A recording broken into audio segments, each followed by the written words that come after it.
கிராஜுவலாக வந்து அடுத்தடுத்த ஜென்ரேஷன் போகும்போது அதை வந்து பார்த்திங்கன்னா க்ளீன் ஹேபிட்டடாக நல்ல ஒரு ரசிகனா, நல்ல ஒரு செயல்களை செய்யக்கூடியவனா, சமுதாயத்துக்கு இறங்கி வேலை செய்யக்கூடியவனா,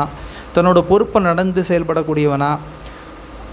மூத்தவங்களுக்கு வந்து நல்ல மரியாதை கொடுக்கக்கூடியவனா, இளைய தலைமுறைக்கு வந்து அவங்களுக்கு வந்து சொல்லிக் கொடுக்கக்கூடியவனா, இளைய தலைமுறையை வந்து கெடுக்காமல் நடக்கக்கூடியவனா, சுய ஒழுக்கம் உள்ளவனா, சுய கட்டுப்பாடு உள்ளவனா, அவனுக்குன்னு உள்ள ஓன் ரெஸ்பான்சிபிலிட்டியை வந்து அவன் எப்படி எடுத்துகிட்டு போகிறான், அவன் ஓன் ரெஸ்பான்சிபிலிட்டி, அவன் ஃபேமிலி எப்படி அவன் ரன் பண்ணுறான், அவங்க ஃபாதர் மதர்கிட்ட வந்து எப்படி ஒபீடியண்ட்டாக இருக்கான். இதெல்லாம் வந்து பார்த்திங்கன்னா அடுத்த ஜென்ரேஷன்லையாவது இந்த மாதிரி ஒரு நல்ல தலைமை உள்ள இடத்துல போய் உள்ள ரசிகர்களால் மட்டும்தான் இது அடுத்த ஜென்ரேஷனாவது நல்ல ரசிகனை வந்து அவங்க உருவாக்க முடியும்.